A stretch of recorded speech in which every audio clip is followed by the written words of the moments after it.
আমার এই শহীদ নাফরমানকে উপর করে শোয়াও, উপর করে শোয়াইয়া টেনে টেনে হেচড়ায়া হেচড়ায়া জাহান্নামের আগুনের মধ্যে নিয়ে ফালাও। আল্লাহর আযাবের ফেরেশতারা তখন ওই শহীদ বান্দাকে উপর করে শোয়াইয়া টেনে টেনে হেচড়ায়া হেচড়ায়া জাহান্নামের আগুনের মধ্যে নিয়ে ফালাবে। আল্লাহ তাআলা 2 নম্বরে বিচার করবেন আমার মতো একজন নালায়েক কামবাখ, আমার মতো পচা গান্দা বাসি নষ্ট একজন আলেম আর কারিকে দিয়া। আল্লাহ তাআলা আলেম আর কারিকে ডাক দিয়ে বলবেন, রে আলেম, দুনিয়াতে আমি তোরে আমার নিয়ামত কোরআনের ইলম তোর সিনার মধ্যে দিলাম, দুনিয়াতে কত চমৎকার মধুর একটা কণ্ঠ আমি তোরে দুনিয়াতে দান করলাম। বল রে গোলাম বল, আমার এই নিয়ামত পাওয়ার পরে আমি আল্লাহর জন্য কি করেছো, কতটুকু আমল করেছো? ওই আলেম আর কারি বলবেন, আল্লাহ দুনিয়াতে আমি তোমার এই নিয়ামতের স্বীকৃতি প্রদান করি, তবে মালিক জানো এই নিয়ামত পাওয়ার পরে আমি কি করেছিলাম জানো? আল্লাহ এই নিয়ামত পাওয়ার পরে আল্লাহ আমি তোমার দ্বীনের জন্য কোরআনের বায়ান দুনিয়ার মানুষদেরকে কোরআনের বায়ান করে করে শোনাতাম। আল্লাহ তোমার এই নিয়ামত পাওয়ার পরে আমি কি করেছি জানো? দুনিয়ার মানুষদেরকে কোরআনের তিলাওয়াত করে করে শুনাইতাম, দুনিয়ার মানুষদেরকে কোরআনের বায়ান করে করে শুনাইতাম। নবী ইয়া আইয়ুহাল্লাযীনা আমানু সাল্লু আলাইহি ওয়া সাল্লিমু তাসলিমা। اللهم صل على محمد وعلى آل محمد كما صليت على إبراهيم وعلى آل إبراهيم إنك حميد مجيد. اللهم بارك على محمد وعلى آل محمد كما باركت على إبراهيم وعلى آل إبراهيم إنك حميد مجيد. الحمد لله. রব্বুল ইজ্জত জালাল আল্লাহ পাক রব্বুল আলামিনের দরবারে লাখো কোটি শুকর ও সুজুদ, যে দয়াময় মহান আল্লাহ পাক রব্বুল আলামিন মারকাজুস সুন্নাহ হিফজুল কোরআন বালক বালিকা মাদ্রাসার উদ্যোগে আয়োজিত আজকের এই বার্ষিক ওয়াজ মাহফিলে আল্লাহ তাআলার কিছু সংখ্যক আশিকিন জাকিরিন সালেহিন ইমানি মুযাকারায় আসার বসার সুযোগ তৌফিক আল্লাহ দান করেছেন। এজন্য অন্তর থেকে একবার কালিমাতু শুকর আদায় করব, আলহামদুলিল্লাহ। কুরআনুল কারীম থেকে সূরা মুলকের 2 নম্বর আয়াতে কারীমা তেলাওয়াত করেছি। নবীজি সাল্লাল্লাহু আলাইহি ওয়াসাল্লামের অসংখ্য অগণিত হাদিস শরীফ থেকে তিরমিজি শরীফের একটি হাদিস পেশ করলাম। তিলাওয়াতকৃত আয়াত এবং হাদিসের উপরে আমলের নিয়তে, ইখলাসের নিয়তে আল্লাহ পাক রব্বুল আলামিন 2-4টি কথা, এমন কিছু কথা জবান দিয়ে বের করার তৌফিক দান করুন, যেই কথার উপরে আল্লাহ তাআলা যেন আগে আমাকে আমল করার তৌফিক দান করেন, আমিন। রব্বুল ইজ্জত জালাল আল্লাহ পাক রব্বুল আলামিন আপনাকে আমাকে দুনিয়ার মধ্যে কেন পাঠিয়েছেন? এর সহজ উত্তর হলো, রব্বুল ইজ্জত জালাল আল্লাহ পাক রব্বুল আলামিন নিশ্চয়ই আপনাকে আমাকে কোনো না কোনো কারণ দিয়ে পাঠিয়েছেন। সেই কারণগুলো কি? সূরা মুলকের 2 নম্বর আয়াতে কারীমার মধ্যে রব্বুল ইজ্জত জালাল আল্লাহ পাক রব্বুল আলামিন কিছু কারণ উল্লেখ করেন।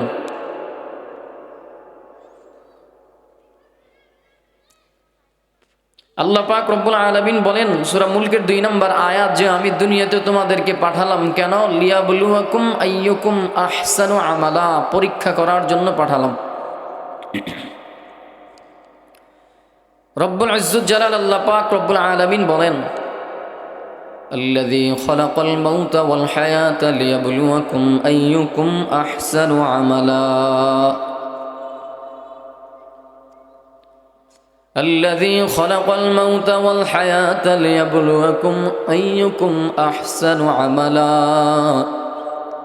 وهو العزيز الغفور. রব্বুল ইজ্জত জালাল আল্লাহ পাক রব্বুল আলামিন জানায়া দেন, আমি জীবিত এবং মৃত দুনিয়ার সব মানুষদেরকে দুনিয়ার মধ্যে পাঠালাম। আদম আলাইহিস সালাম থেকে শুরু করে কিয়ামত পর্যন্ত যত মানুষ পৃথিবীতে ছিল, আছে, আসবে, আল্লাহ বলেন সব মানুষদেরকে দুনিয়ার মধ্যে পাঠালাম, সৃষ্টি করলাম। বলে কেন? এর মধ্যে কারণ পাওয়া যায়, লিয়াবলুয়াকুম আইয়ুকুম আহসানু আমালা, কার আমলটা কত সুন্দর, কার আমলটা কত চমৎকার, কার আমলটা কত ভালো, কার আমলটা কত সুন্দর, এটা পরীক্ষা করার জন্য আল্লাহ তাআলা আপনাকে আমাকে দুনিয়ার মধ্যে পাঠাইছেন। আল্লাহ তাআলা পরীক্ষা করবেন কার আমলটা কত সুন্দর, কার আমলটা কত আহসান, কার আমলটা কত চমৎকার, কার আমলটা কত ভালো। এই আয়াতে কারিমার মধ্যে আল্লাহ তাআলা না বলেন নাই আকসারু আমালা, বেশি আমল লাগবে, বেশি আমল প্রয়োজন। আল্লাহ বলেন বেশি আমল না, লাগবে সুন্দর আমল, ভালো আমল, চমৎকার আমল, আহসানু আমালা। তাহলে বলতে পারেন আমল সুন্দর হবে কিসের মাধ্যমে? আমল সুন্দর হবে কিসের মাধ্যমে? একমাত্র সহজ উত্তর হলো আমল সুন্দর হবে বান্দার অন্তর, বান্দার কলবের মাধ্যমে, অন্তরের মাধ্যমে। যে বান্দার অন্তর যত সুন্দর, ওই বান্দাও আল্লাহর কাছে তত সুন্দর। যে বান্দার দিলটা যত ভালো, ওই বান্দাও আল্লাহর কাছে তত ভালো। যে বান্দার কলবটা যত আহসান, ওই বান্দাও আল্লাহর কাছে তত আহসান। যে বান্দার অন্তরটা যত সুন্দর, ওই বান্দাও আল্লাহর কাছে তত সুন্দর। অন্তরটা ভালো হলে আমলগুলো সুন্দর হয়, অন্তর ভালো হলে, কলবটা সুন্দর হলে মানুষটাও সুন্দর হয়। এজন্যই তো আল্লাহ পাক রব্বুল আলামিনের দরবারে বান্দার অন্তরের দাম রয়েছে, অন্তরের দাম রয়েছে, কলবের দাম রয়েছে, অন্তরের দাম রয়েছে। বান্দার অন্য কোনো কিছুর দাম আল্লাহর দরবারে নাই। রব্বুল ইজ্জত জালাল আল্লাহ পাক রব্বুল আলামিন জানো কি বন্ধু, জানো আপনাকে আমাকে দুনিয়ার মধ্যে পাঠাইছেন আল্লাহ তাআলা পরীক্ষা করবেন, লিয়াবলুয়াকুম, কার আমলটা কত সুন্দর। এই আমলটাকে সুন্দর করার জন্য আল্লাহ তাআলা বিভিন্ন উপায়ে বান্দাকে পরীক্ষা করবেন। রব্বুল ইজ্জত জালাল আল্লাহ পাক সূরা বাকারার মধ্যে আল্লাহ তাআলা জানায়া দেন, ওয়ালানাবলুওয়ান্নাকুম বিশাইইম মিনাল খাউফি ওয়াল জু'i ওয়া নাকসিম মিনাল আমওয়াল والأنفس والثمرات وبشر الصابرين। আল্লাহ বলেন গোলাম আমি তোমাদেরকে পরীক্ষা করব। বলে কেমনে পরীক্ষা করব? আল্লাহ বলেন জু মানে ক্ষুধা দিয়ে মাঝে মাঝে তোমাদেরকে পরীক্ষা করব। আল্লাহ বলেন খাউফ মানে মাঝে মাঝে তোমাদেরকে ভয় দিয়ে পরীক্ষা করব। আল্লাহ বলেন মাঝে মাঝে তোমাদেরকে আমওয়াল, সন্তান, সম্পদ, সন্ততি দিয়ে পরীক্ষা করব। আল্লাহ বলেন ওয়াসসামারাত, মাঝে মাঝে তোমাদেরকে ফলমূল দিয়ে পরীক্ষা করব। মাঝে মাঝে ফলমূল বেশি দিয়ে পরীক্ষা করব, আবার মাঝে মাঝে কম দিয়ে পরীক্ষা করব। আল্লাহ বলেন সন্তান দিয়ে পরীক্ষা করব, আবার না দিয়ে পরীক্ষা করব।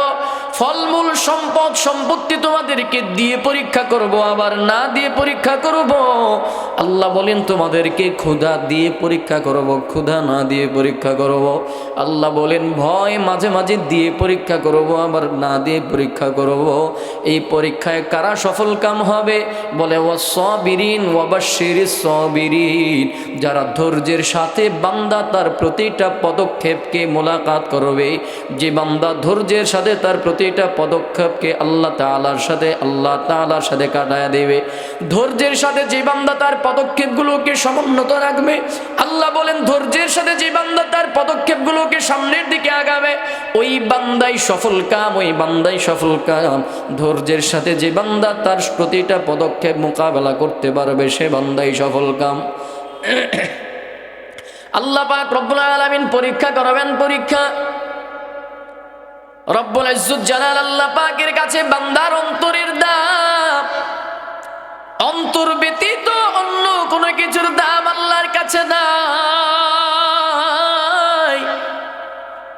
দুনিয়ার যত পাওয়ার ক্ষমতা, দুনিয়ার যত সম্পদ সম্পত্তি, দুনিয়ার যত অহংকার বংশ গৌরব প্রভাব প্রতিপত্তি যা কিছুই বলেন না কেন, এই কোনো কিছুর দাম আল্লাহর কাছে পাওয়া যাবে না। কারণ হাদিসের মধ্যে পাওয়া যায়, নবীজি সাল্লাল্লাহু আলাইহি ওয়াসাল্লাম তিরমিজি শরীফের বর্ণনার হাদিসের মধ্যে পাওয়া যায়, عن أبي هريرة رضي الله تعالى عنه قال قال رسول الله صلى الله عليه وسلم إن الله لا ينظر إلى صوركم ولا إلى أجسامكم ولكن ينظر إلى قلوبكم وأعمالكم। আবু হুরায়রা রাদিয়াল্লাহু তাআলা আনহু থেকে বর্ণিত, তিনি বলেন নবীজি সাল্লাল্লাহু আলাইহি ওয়াসাল্লাম বর্ণনা করেছেন, ময়দানে মাহশারে আল্লাহ পাক রব্বুল আলামিন যখন বিচারের কার্যক্রম শুরু করে দিবেন, ইন্নাল্লাহা লা ইয়ানজুরু ইলা সুওয়ারিকুম ওয়ালা ইলা আজসামিকুম। আল্লাহর পয়গম্বর জানায়া দেন, নিশ্চয়ই আল্লাহ তাআলা ময়দানে মাহশারে বান্দার চেহারার দিকে তাকাবেন না, বান্দার অন্তরের দিকে তাকাবেন, বান্দার শরীরের দিকে তাকাবেন না, বান্দার অন্তরের দিকে তাকাবেন। ইন্নাল্লাহা লা ইয়ানজুরু ইলা সুওয়ারিকুম ওয়ালা ইলা আজসামিকুম। আল্লাহ তাআলা বান্দার চেহারার দিকে তাকাইয়া বিচার করবেন না, আল্লাহ বান্দার শরীরের দিকে তাকাইয়া বিচার করবেন না, আল্লাহ বান্দার সম্পদ সম্পত্তির দিকে তাকাইয়া বিচার করবেন না, আল্লাহ বান্দার ক্ষমতা, দুনিয়াতে বান্দা কেমন ক্ষমতাসীন ছিল সেই ক্ষমতার দিকে তাকাইয়া বিচার করবেন না, আল্লাহ বান্দার প্রভাব প্রতিপত্তির দিকে তাকাইয়া বিচার করবে না,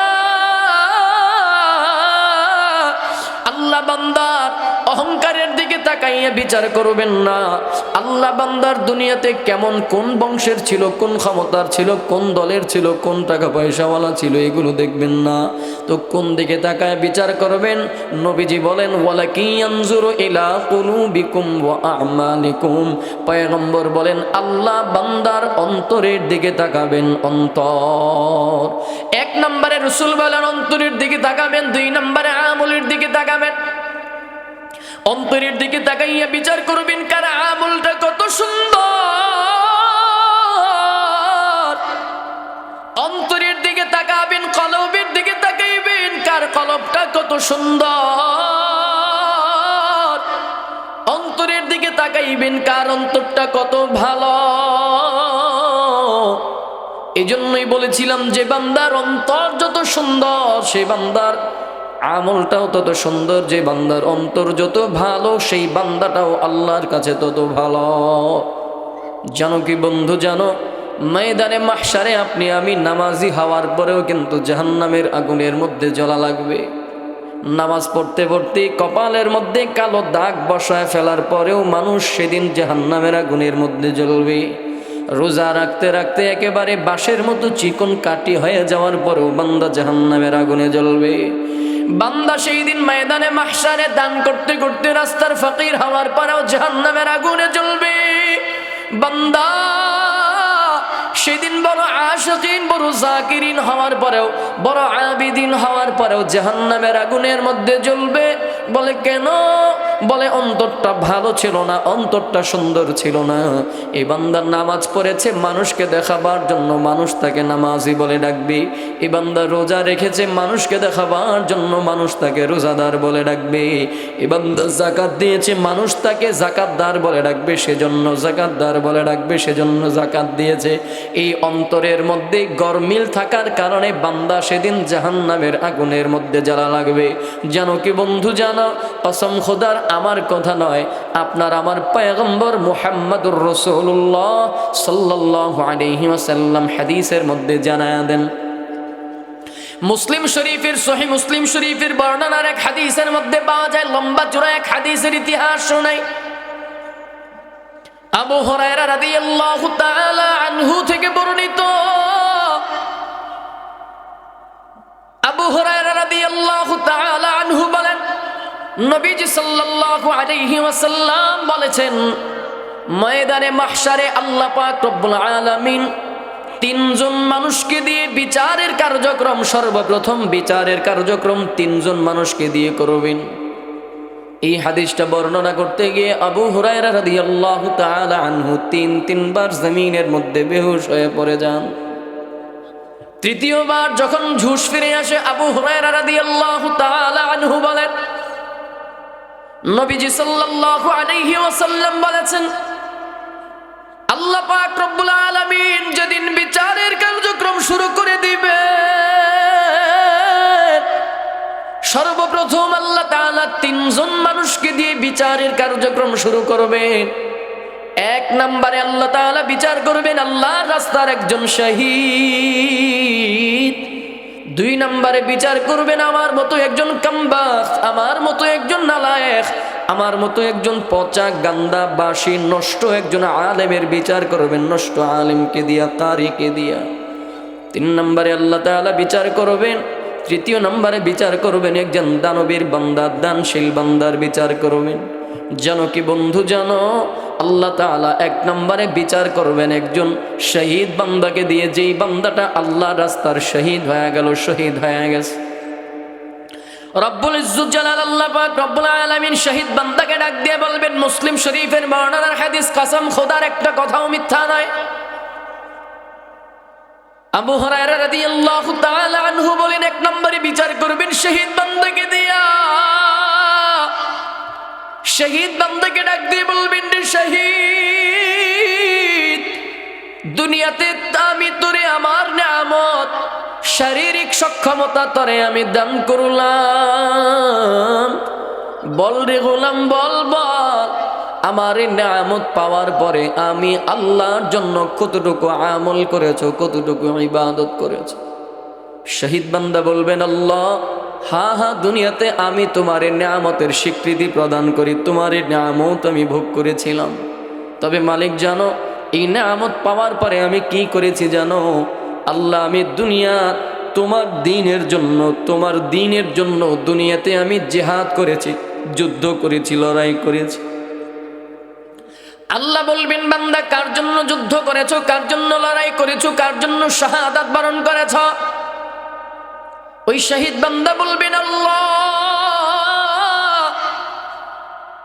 আমি শুধুমাত্র তোমার জন্য, লিল্লাহি রাব্বিল আলামিন, আল্লাহ, আমি তোমার জন্য যুদ্ধ করলাম, তোমার জন্য লড়াই করলাম, তোমার জন্য শহীদ হয়ে গেলাম। আল্লাহ তাআলা তখন ধমক দিয়ে বলবেন, খবরদার, বান্দা মিথ্যা বলবি না, মিথ্যা বলিস না, বান্দা মিথ্যা বলবি না। দুনিয়াতে তুমি যুদ্ধ করেছো ঠিক, লড়াই করেছো ঠিক, শাহাদাত বরণ করেছো ঠিক, তবে আমার জন্য নয়, দুনিয়ার মানুষকে দেখাবার জন্য করেছো, দুনিয়ার মানুষের জন্য করেছো। যারে গোলাম, যাও যাও, দুনিয়ার মানুষ তোমাকে বড় যোদ্ধা বলে ডেকেছে, বড় বীর বলে ডেকেছে, বড় শহীদ বলে ডাকতো। দুনিয়ার নিয়ত উপরে বরকত দুনিয়ার মধ্যে পেয়ে গেছো, আমার দরবারে কিছু নাই, আমার দরবার থেকে হালাক। আল্লাহ তাআলা তখন আযাবের ফেরেশতাদেরকে ডাক দিয়ে বললেন, ফেরেশতারা, আমার এই শহীদ নাফরমানকে উপর করে শোয়াও, উপর করে শোয়াইয়া টেনে টেনে হেচড়ায়া হেচড়ায়া জাহান্নামের আগুনের মধ্যে নিয়ে ফালাও। আল্লাহর আযাবের ফেরেশতারা তখন ওই শহীদ বান্দাকে উপর করে শোয়াইয়া টেনে টেনে হেচড়ায়া হেচড়ায়া জাহান্নামের আগুনের মধ্যে নিয়ে ফালাবে।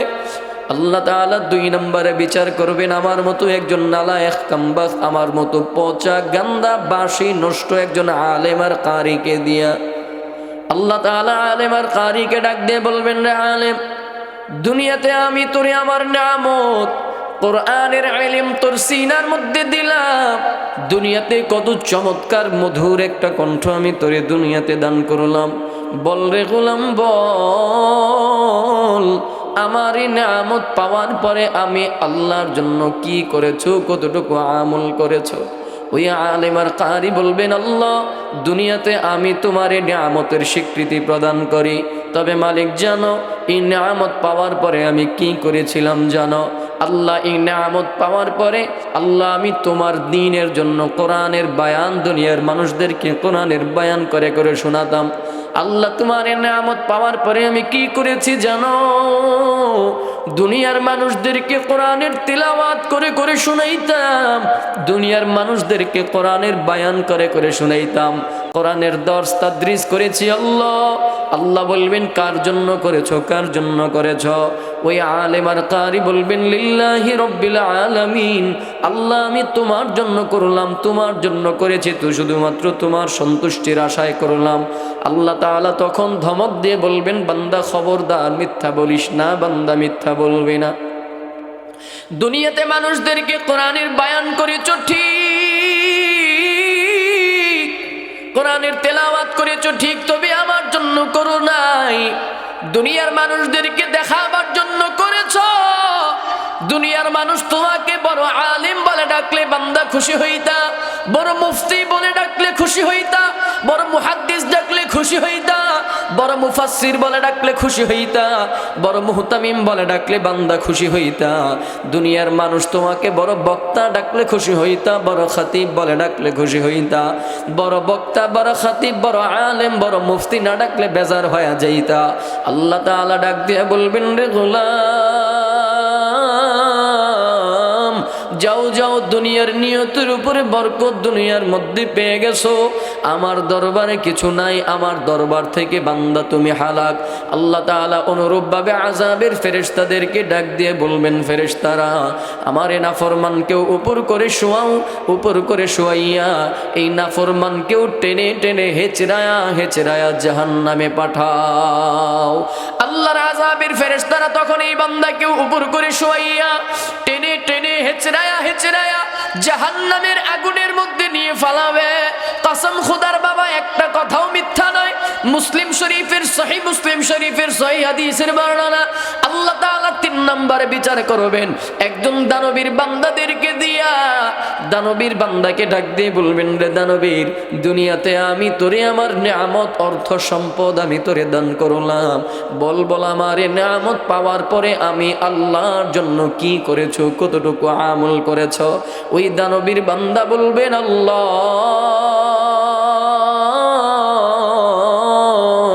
দুনিয়াতে আমি তোমারই নিয়ামতের স্বীকৃতি প্রদান করি, তোমারই নিয়ামত আল্লাহ আমি ভোগ করেছি, তবে মালিক জানো এই নিয়ামত পাওয়ার পরে আমি কি করতাম? বলে আমি সিলা রেহম আত্মীয়তার বন্ধন আমি রক্ষা করেছি। আল্লাহ আল্লাহ আমি আমার ভাইয়ের হক আমি আমার ভাইকে বুঝাইয়া দিয়েছি, আমার বোনের হক আমি বোনকে বুঝাইয়া দিলাম, আত্মীয়তার বন্ধন আমি রক্ষা করলাম। আল্লাহ আমি মসজিদে দান করেছি, মাদ্রাসায় দান করেছি, মাহফিলে দান করেছি।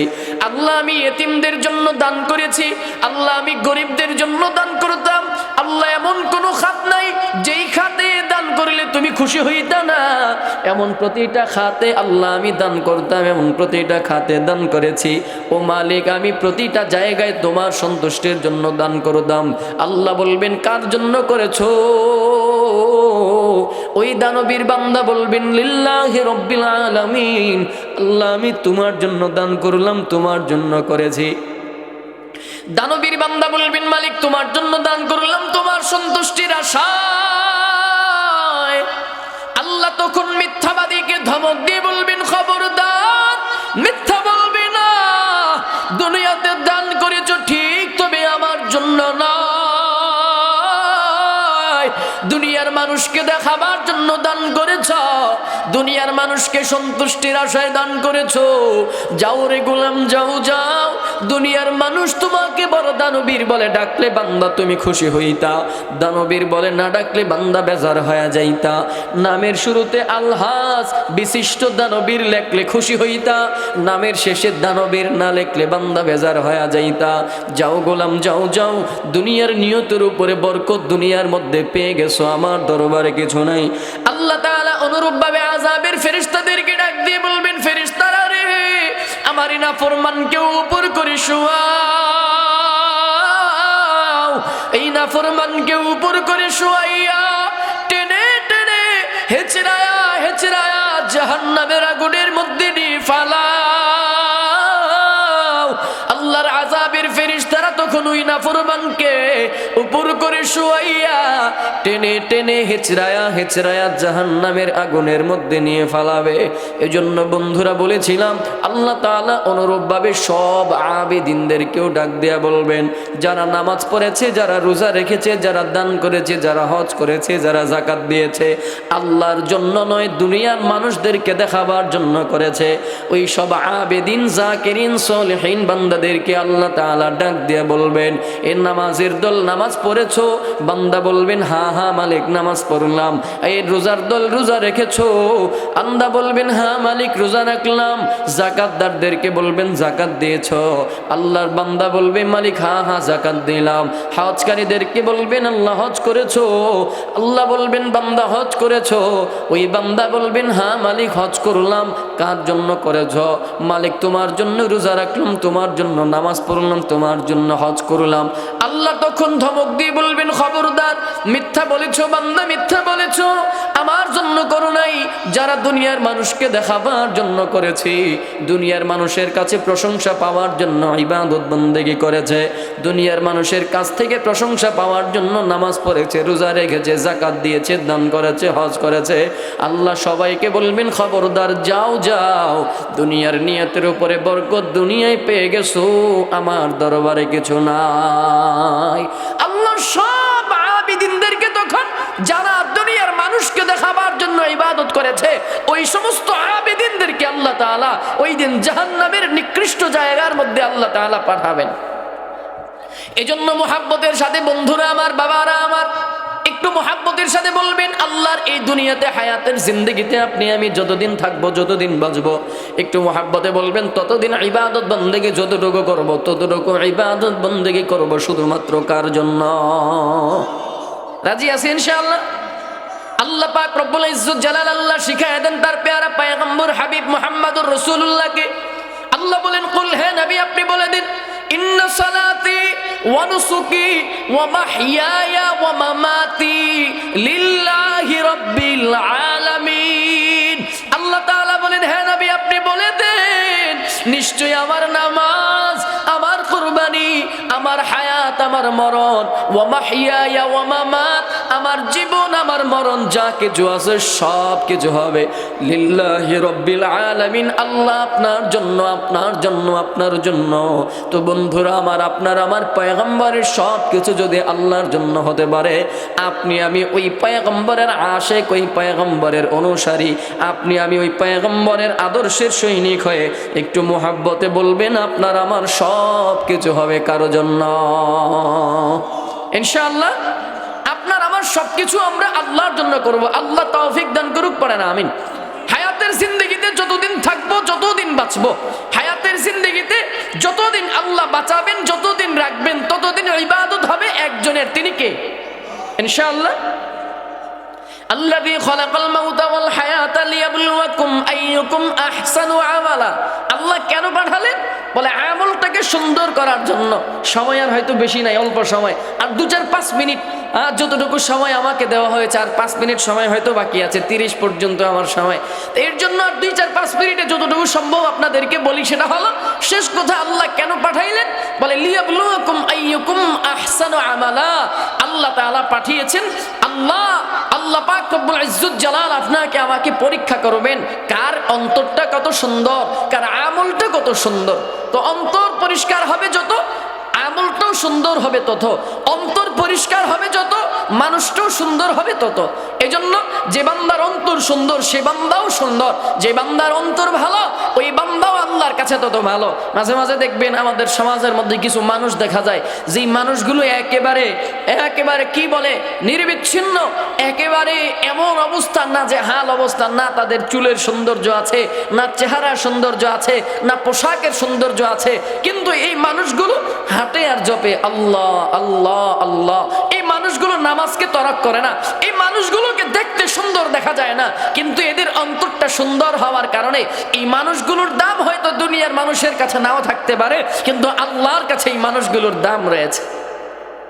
আমাদের হালত এমন হয়ে গেছে, আমরা তো আজকে অন্তরকে সুন্দর করতে নারাজ, অন্তরকে সুন্দর করতে চাই না।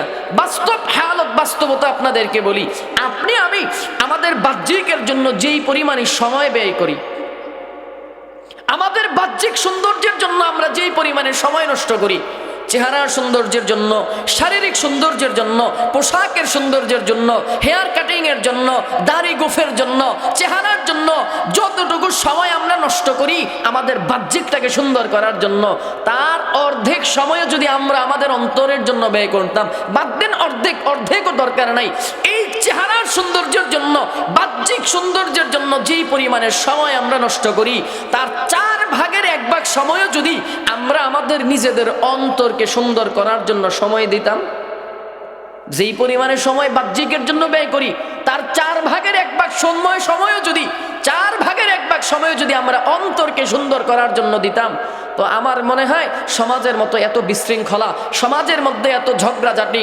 সমাজের মধ্যে এত উচ্ছৃঙ্খল, এত মারামারি, এত কাটাকাটি, কারে মাইরা কে খাবে, কারে ধরে কে খাবে, এত ধরনের এত উচ্ছৃঙ্খলা সমাজের মধ্যে থাকতো না যদি 1/4 সময় যদি আমরা অন্তরকে সুন্দর করার জন্য দিতাম।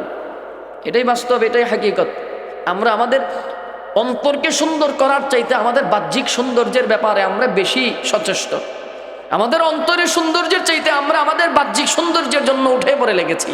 আমার চেহারাটাকে গুলুমুলু বানাইতে হবে, হেয়ার স্টাইলটাকে সুন্দর করতে হবে, দাড়ির কাটিংটাকে সুন্দর করতে হবে, হাতের মধ্যে সুন্দর ঘড়ি পড়তে হবে, আমার ড্রেস আপটা লাগবে ম্যাচিং করা, আমার চেহারা সৌন্দর্য লাগবে, পোশাকটা লাগবে একদম চমৎকার, যেন 10 জন থেকে আমার পোশাকটা আলাদা হয়, চেহারাটা যেন 10 জন থেকে আমার চেহারাটা আলাদা হয়, হেয়ার কাটটা যেন 10 জনের চাইতে আমার হেয়ার কাটটা আলাদা হয়। এর পিছনে আমরা যথেষ্ট সময় বের করতে পারি, কিন্তু আফসোসের ব্যাপার হলো অন্তরটাকে সুন্দর করার জন্য আমরা সময়কে বের করতে পারি না, অন্তরের জন্য সময় বের করতে পারি না। অন্তরের জন্য যদি দিলটাকে পরিষ্কার করার জন্য যদি সময় বের করতাম, দিলের মধ্যে আমাদের সমাজ চলে আসতো যে এই দুনিয়া আমাদের আসল কিছু না, এই দুনিয়া আমাদের আসল জিন্দেগি না, আমাদের আসল জিন্দেগির নাম মৃত্যুর পরবর্তী জীবন আখিরাত।